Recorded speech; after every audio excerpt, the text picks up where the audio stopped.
Hello everyone. Session 1, session 2 और session 3 में अभी हम लोग ने देखा कि कैसे अलग अलग ड्राइंग टूल्स पे हम लोग काम करेंगे, कैसे अलग अलग शेप्स बन सकते हैं। आज सेशन 4 में हम लोग देखेंगे कि कैसे ऑब्जेक्ट्स को स्केल किया जाता है, रोटेट किया जाता है और कैसे अलग अलग ट्रांसफॉर्म प्रॉपर्टीज उसको हम लोग अप्लाई करेंगे और उससे क्या रिजल्ट मिलता है। So let's go there. मैं अब 1000 by 1000 पिक्सल का डॉक्यूमेंट ओपन करती हूँ। Just select pixels and width 1000 and height 1000. Okay, resolution 300 or 72 is okay. Then I will draw rectangle of say around 200 by 200 pixel. I will close this properties window.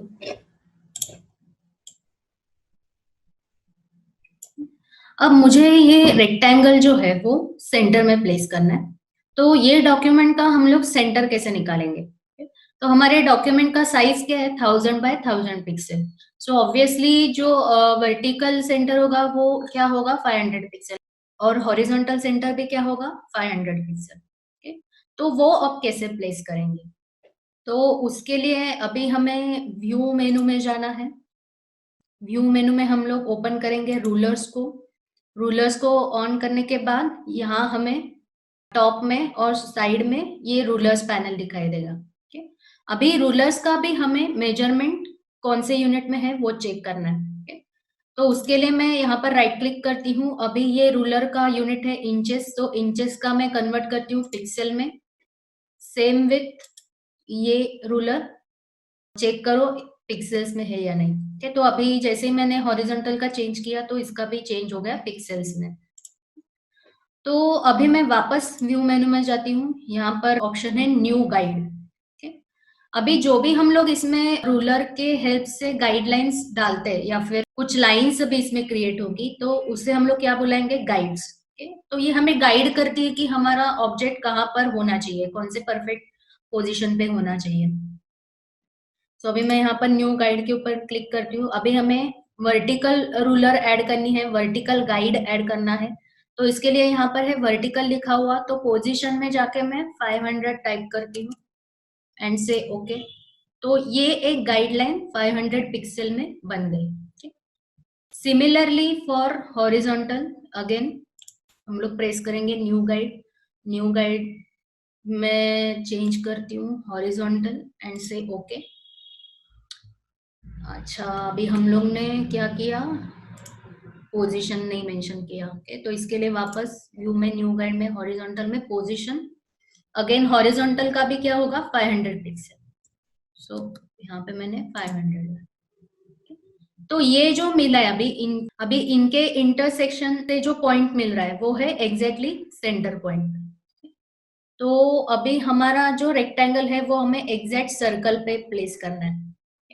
तो इसके लिए अभी दो option है। Layer में select करती हूँ, similarly control पकड़ के बैकग्राउंड लेयर जो मेन लेयर है डॉक्यूमेंट का वो चूज करती हूँ and then go to layer menu. Layer menu में अलाइन फर्स्ट वर्टिकल सेंटर्स, तो ये वर्टिकली परफेक्ट सेंटर पे आ गया। And then similarly go to layer again align horizontal centres. तो ये परफेक्ट हॉरिजॉन्टल सेंटर पे प्लेस हो गया। ये एक ऑप्शन है। सेकेंड ऑप्शन, अब मैं ये रेक्टेंगल डिलीट करती हूँ और ड्रॉ करते वक्त ही मैं इसे यहाँ पर लेके जाती हूँ। स्नैप होगा वो अपने आप। शिफ्ट एंड अल्ट होल्ड कीजिए एंड देन साइड में देखो हॉवर हो रहे यूनिट्स W एंड H। तो इससे हमें साइज भी पता चलेगा कि हमारे रेक्टेंगल का साइज क्या बन रहा है। तो मैं 200 या फिर 270 में प्लेस कर देती हूँ। थोड़ा बड़ा चाहिए तो 300 लेंगे हम लोग। सो ये बन गया मेरा 300 बाय 300 का रेक्टेंगल और एग्जैक्टली सेंटर में बन गया। प्रॉपर्टीज विंडो क्लोज करेंगे। अभी नेक्स्ट ट्रांसफॉर्म प्रॉपर्टीज के लिए हम लोग क्या प्रेस करेंगे? Control plus T. Control plus T for transform, command plus T for Mac. तो जैसे ही हम लोग उसे ऑन करेंगे, अब मैं ये व्यू ज़ूम इन करती हूँ, तो यहाँ पर बाउंड्री बॉक्सेस ऑन हो गए, ठीक है? शो में गाइड्स ऑफ करती हूँ, ठीक है? तो सिर्फ गाइडलाइंस ऑफ हो गई, लेकिन इसके बाउंड्री बॉक्सेस दिखाई दे रहे हैं, ठीक है? अभी नेक्स्ट इसके ऊपर मैं राइट क्लिक करती हूँ, तो यहाँ पर कुछ ऑप्शंस दिए हुए हैं, ट्रांसफॉर्म ऑप्शंस। तो सबसे पहले स्केल। स्केल अभी हम लोग किसके लिए यूज करेंगे? अगर ऑब्जेक्ट को छोटा बड़ा करना है तो स्केल हम लोग यूज करेंगे। फर्क समझिए, अगर व्यू को छोटा बड़ा करना है तो हम लोग यूज करेंगे zoom in and zoom out, लेकिन व्यू सेम रख के ऑब्जेक्ट को छोटा बड़ा करना है तो हम लोग यूज करेंगे ट्रांसफॉर्म प्रॉपर्टीज। तो स्केल में अभी सिर्फ अगर ये पॉइंट पकड़ के मैं अगर खींचती हूँ तो सिर्फ ये विड्थ से कम हो जाएगा। अगर यहाँ से हाइट से मैं कम करती हूँ तो सिर्फ हाइट छोटी हो जाएगी। लेकिन अभी मुझे चारों एंगल से सेम स्केल करना है, दैट इज यूनिफॉर्म स्केल। तो मैं अगेन शिफ्ट और ऑल्ट होल्ड करती हूँ और कोई भी कॉर्नर पकड़ लीजिए और ड्रैग कर लीजिए, तो ये यूनिफॉर्म स्केल हो जाए। देन नेक्स्ट ऑप्शन है रोटेट। रोटेट के ऊपर क्लिक करती हूँ और किसी भी कॉर्नर में लेके जाइए, टॉप बॉटम, और मैं इसे अभी रोटेट करती हूँ। समझ में आया कैसे रोटेशन देंगे? शिफ्ट अगर आप पकड़ोगे तो एग्जैक्टली परफेक्ट एंगल्स पे वो स्नैप हो जाएगा। से यहाँ पर अभी 30 में स्नैप हो रहा है, नेक्स्ट 45 में स्नैप हो रहा है, 135, 150। तो परफेक्ट अगर कुछ स्पेसिफिक एंगल चाहिए तो हम लोग शिफ्ट पकड़ सकते हैं। Again undo. Then next option है स्क्यू। स्क्यू के ऊपर क्लिक करके फिर मैं अभी ये सेंटर पॉइंट पकड़ती हूँ और इसे हम लोग ऐसे मूव कर सकते हैं, स्लैंडिंग। ये पकड़ लीजिए, इसे मूव कर सकते हैं। So this is skew action. Next is distort. अभी डिस्टॉर्ट किस लिए यूज होता है? फोटोशॉप में जो भी चीजें बनती है, जो भी हम लोग बनाते हैं, वो 2 डायमेंशनल होता है। लेकिन अगर उसे हमें इमेजिनरी पर्सपेक्टिव में क्रिएट करना है, मतलब थोड़ा सा 3D लुक देना है हमें अगर उसको, ठीक है, तो हमें पर्सपेक्टिव पे काम करना पड़ता है, ठीक है। तो पर्सपेक्टिव क्या होता है कि जैसे अगर कोई ऊंची बिल्डिंग रहेगी, अगर हम लोग नीचे से उसको देख रहे हैं तो वो ऐसे लगता है कि धीरे धीरे वो बिल्डिंग बड़ी होती जा रही है, बल्कि रियल में वो वैसी होती नहीं है। रियल में तो वो हाइट उसका जो भी है, उसका विड्थ हाइट वो तो सेम ही होता है, बस हम लोग जिस एंगल से उसको देख रहे हैं उस एंगल के हिसाब से उसका पर्सपेक्टिव दिखाई देता है। Another example for perspective is railway track. अगर हम लोग किसी व्यू से अगर उसको देख रहे हैं तो, और दूर की तरफ अगर हम लोग देखेंगे रेलवे ट्रैक को, तो ऐसे लगता है कि वो छोटे छोटे होते जा रहे हैं, ठीक? बल्कि वो एक्चुअल छोटा होता नहीं है, वो होता है सेम साइज का। लेकिन हम लोग किसी एक पर्टिकुलर एंगल से उसको देख रहे हैं तो हमें ऐसा लगता है कि वो धीरे धीरे छोटा हो रहा है, ठीक? तो ये जो है वो हो गया पर्सपेक्टिव। उसके मैं कुछ आपको एग्जांपल्स दिखाती हूँ। अब ये बिल्डिंग का एग्जांपल देख लीजिए। ये फोटो से ही आपको समझ जाएगा कि मैं किस पर्सपेक्टिव की बात कर रही हूँ। अभी ये एंगल है कि कोई वो बिल्डिंग्स को नीचे की तरफ से देख रहा है, कि तो ऐसा लग रहा है कि वो बिल्डिंग बड़ी होती जा रही है, लेकिन रियल में वो बड़ी होती नहीं है, वो सेम साइज की होती है। सिमिलरली अनदर एग्जांपल, आप एक रूम का भी देख लीजिए, जो हम लोग अभी ये ट्रांसफॉर्म प्रॉपर्टीज यूज करके क्रिएट करने वाले हैं फोटोशॉप में, ये सेम व्यू। तो ये एक पर्सपेक्टिव हो गया कि अगर हम लोग किसी रूम में एंटर कर रहे हैं तो हमें क्या दिखते हैं? वॉल्स दिखते हैं। एक तो सबसे अपोजिट वॉल, मतलब जिस साइड में हम लोग खड़े हैं वहां से अपोजिट एक वॉल है ये। अगर सपोज हम लोग ये किसी एंगल से अभी हम लोग ये रूम की तरफ देख रहे हैं, okay, तो ये अपोजिट वॉल हो गई, ये 2 साइड वॉल हो गए, ये फ्लोरिंग हो गया, ये एक सीलिंग हो गया, okay? तो ये एक पर्टिकुलर पर्सपेक्टिव है। तो ये अलग अलग टाइप के पर्सपेक्टिव्स होते हैं, 1 point perspective, 2 point perspective etcetera. तो ये एग्जांपल से आपको थोड़ा बहुत क्लियर हुआ रहेगा कि पर्सपेक्टिव्स क्या होते हैं। डिस्टॉर्ट प्रॉपर्टीज हमें हेल्प करता है ये पर्सपेक्टिव्स क्रिएट करने के लिए, okay? तो वो कैसे? तो राइट क्लिक, डिस्टॉर्ट पे क्लिक करती हूँ और अब ये एक एक पॉइंट में मूव कर सकती हूँ ऑब्जेक्ट का, okay? डिस्टॉर्ट की खासियत वो है कि हम लोग एक एक पॉइंट मूव कर सकते हैं। तो अभी ये एक पॉइंट मैंने चूज कर लिया, इतना लंबा खींचा और यहां तक लाया। सिमिलरली अपोजिट पॉइंट स्ट्रेच किया, यहां तक लाया, और अभी ये पॉइंट यहां तक लाया, थोड़ा सा नीचे, और ये पॉइंट, और धीरे धीरे ड्रैग करना है। आप जल्दी बहुत स्ट्रेच करोगे तो वो डिस्टर्ब हो जाएगा। तो अभी मैं ये रेलवे ट्रैक का जो भी पर्सपेक्टिव है, 1 पॉइंट पर्सपेक्टिव, तो वो क्रिएट करने की कोशिश कर रही हूँ। यहाँ से अभी आप देख सकते हो कि एक सिंपल रेक्टेंगल था, तो वो डिस्टॉर्ट, एक एक पॉइंट को मूव करके हम लोग ने क्या किया, एक 3D एंगल वो रेक्टेंगल का हम लोग बना सकते हैं। So this is the beauty of distort. Similarly अभी एंटर प्रेस करती हूँ, अंडू करेंगे, और डिस्टॉर्ट के बाद है नेक्स्ट पर्सपेक्टिव। पर्सपेक्टिव से भी पर्सपेक्टिव क्रिएट होता है, तो अभी दोनों में फर्क क्या है? तो पर्सपेक्टिव में क्या होता है, एक पॉइंट मूव करेंगे तो उसका अपोजिट पॉइंट अपने आप एडिट हो जाता है। तो ये फर्क है डिस्टॉर्ट और पर्सपेक्टिव में। डिस्टॉर्ट में हर एक पॉइंट मूव कर सकते हैं, पर्सपेक्टिव में एक पॉइंट मूव करने के बाद दूसरा भी एडिट होगा। Enter again, undo, control T, next right click, walk. अब जैसे हम लोग वॉक ऑन करेंगे तो यहाँ पर लेफ्ट साइड में कुछ ऑप्शंस दिखाई देते हैं। यहाँ पर है अभी फिलहाल कस्टम। तो कस्टम ऑन रहेगा तो हम लोग क्या कर सकते हैं, अभी ये जो एक नया मेश इसके ऊपर ऐड हो गया, तो उसको एडिट कैसे करना है?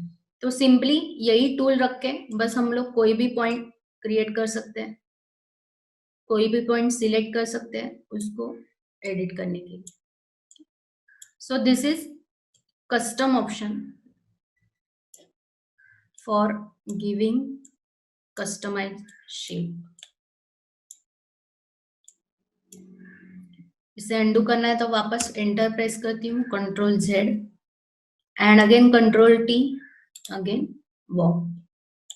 अभी कस्टम के अलावा यहाँ पर कुछ टेम्पलेट्स भी दिए हुए हैं, जैसे कि अब मैं चूज करती हूँ आर्क। तो ये आर्क जैसा बन गया। यहाँ पे जो पॉइंट दिखाई दे रहा है उसको चूज करके हम लोग उससे एडिट भी कर सकते हैं। So positive values, negative values, opposite direction, सभी के ऊपर हम लोग काम कर सकते हैं ये पॉइंट को मूव करके। नेक्स्ट है आर्क लोअर, आर्क अपर, शेल लोअर, शेल अपर।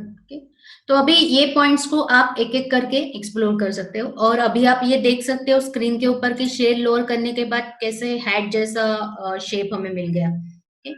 तो ये आपको अलग अलग शेप्स के ऊपर ट्राई करना है। जैसे कि अभी रेक्टेंगल पे हम लोग अप्लाई कर रहे हैं तो ऐसे रिजल्ट्स मिल रहे हैं। अगर हम लोग राउंड के ऊपर अप्लाई करेंगे तो क्या रिजल्ट मिलेगा, अगर हम लोग लाइन के ऊपर अप्लाई करेंगे तो क्या रिजल्ट मिलेगा, स्टार के ऊपर अप्लाई करेंगे तो क्या रिजल्ट मिलेगा। ठीक है, तो हर एक ऑब्जेक्ट का, हर एक शेप का कोई अलग रिजल्ट मिलने वाला है। तो अभी ये बहुत ही यूजफुल है। फ्लैग, मतलब अगर हमें सिंपल सा कोई फ्लैग डिजाइन करना है तो आप डायरेक्टली एक रेक्टेंगल लेके उसे फ्लैग का वॉर्प शेप दे दो तो आपका फ्लैग बन जाएगा। इसे एडिट भी कर सकते हैं। अभी इतना ज्यादा डिस्टॉर्टेड अगर नहीं चाहिए तो उसे हम लोग थोड़ा, तो ये काफी सारे ऐसे इंटरेस्टिंग ऑप्शंस है, आप एक्सप्लोर कर लीजिए। नेक्स्ट वापस अंडू करती हूँ, कंट्रोल टी, और अभी ये यहाँ पर कुछ ऑप्शंस है रोटेटिंग के, मतलब ऑब्जेक्ट के डिग्रीज चेंज करने के, एंगल चेंज करने की, rotate 180 degree, rotate 90 degree clockwise, rotate 90 degree counter clockwise. तो अभी ये स्क्वायर ही है तो हम लोग कैसे भी रोटेट करेंगे तो उसमें क्या चेंजेस हो रहे हैं वो हम लोग को दिखेंगे नहीं। तो इसके लिए हम लोग कोई और शेप ले लेते हैं कि जिससे हमें एंगल में जो भी चेंजेस हो रहे हैं वो इजीली समझ सके। पॉलीगॉन टूल से कुछ ले लेते हैं। पॉलीगॉन टूल में नंबर ऑफ साइड्स 5, तो नंबर ऑफ साइड्स 5 लेके ये ऑब्जेक्ट प्लेस किया। अभी कंट्रोल टी, रोटेट 180 डिग्री। तो ये एग्जैक्टली रोटेट 180 डिग्री हो गया। अभी रोटेट 90 डिग्री क्लॉकवाइज, मतलब हमारा जो नॉर्मल रोटेशन एंगल है तो उस हिसाब से वो 90 डिग्री में रोटेट होगा। एंड काउंटर क्लॉकवाइज मतलब अपोजिट डायरेक्शन। तो ये अपोजिटली वापस 90 डिग्री में रोटेट हो गया। Now what next? Flip horizontal and flip vertical. Flip horizontal मतलब flipping in X axis, flipping horizontally, and flip vertical मतलब flipping in Y axis, that is vertical angle. So जैसे ही flip horizontal करती हूँ तो ये एग्जैक्टली एक्स एक्सिस में change हो गया, मिरर ऑब्जेक्ट हो गया। एंड फ्लिप वर्टिकल तो वाई एक्सिस में उसने मिरर कर लिया। तो ये है सब टेक्निक्स। तो सेशन 4 पार्ट 1 में अभी हम लोग ने देखा कि कैसे अलग अलग ऑब्जेक्ट्स को हम लोग स्केल करते हैं, कैसे अलग अलग ऑब्जेक्ट को हम लोग रोटेट कर सकते हैं अलग अलग डिग्रीज में, कैसे उनको अलग अलग पर्सपेक्टिव्स में हम लोग चेंज कर सकते हैं, 1 point perspective, 2 point perspective, distort and perspective में क्या डिफरेंस है ये हम लोग ने देखा। फिर अलग अलग वॉर्प ऑप्शन से हम लोग कैसे सिंपल ऑब्जेक्ट को कुछ डिफरेंट शेप में कन्वर्ट कर सकते हैं बहुत इजीली, ये भी हम लोग ने देखा। फिर अभी सेशन 4 में ही नेक्स्ट पार्ट में हम लोग देखेंगे कि कैसे ये ट्रांसफॉर्म ऑप्शंस यूज करके हम लोग एक पर्सपेक्टिव रूम बना सकते हैं, कैसे 3D रूम बना सकते हैं। फोटोशॉप है 2D सॉफ्टवेयर, मतलब 2 डायमेंशनल सॉफ्टवेयर है। अगर आप लोग देखोगे तो जो भी रोटेशन हो रहा था वो सिर्फ एक्स और वाई एक्सिस में हो रहा था, हम लोग उसे जेड एक्सिस में रोटेट नहीं कर पा रहे थे। ठीक है, लेकिन यही कुछ टूल्स यूज करके, यही कुछ ट्रांसफॉर्म कंट्रोल्स यूज करके हम लोग ऑब्जेक्ट्स को थोड़ा सा 3D लुक दे सकते हैं, थोड़ा सा पर्सपेक्टिव दे सकते हैं। ठीक है? तो ये कैसे करना है वो हम लोग देखेंगे सेशन 4 के नेक्स्ट पार्ट में। तो सेशन 4 पार्ट 2 जरूर देखिए, वही असाइनमेंट आपको करके भी देखनी है, उसी से आपको समझ में आ जाएगा कि आपको अभी तक कितना फोटोशॉप समझ गया है। तो यही एक एंगल से आप असाइनमेंट भी समझ सकते हो, एक प्रोजेक्ट भी समझ सकते हो कि जो भी हम लोग अभी पार्ट 2 में बनाएंगे 3D रूम, वैसे ही आपको करके देखनी है। ठीक? अभी धीरे धीरे हमारे असाइनमेंट्स और प्रोजेक्ट स्टार्ट हो जाएंगे, क्योंकि अभी सेशन 4 जैसे कि हम लोग ने कवर किया है, तो जो फोटोशॉप के बेसिक्स है कि लेयर्स क्या होते हैं, अलग अलग शेप्स क्या होते हैं, तो ये अभी तक आपको समझ में आ चुका होगा। ओके, तो अभी धीरे धीरे जैसे ही हम लोग नेक्स्ट कुछ इंटरेस्टिंग ऑप्शंस देखेंगे, तो आपको ये प्रोजेक्ट्स भी करने अभी स्टार्ट करने हैं, ये असाइनमेंट्स भी आपको करने हैं। Okay, so let's go there, session 4 part 2।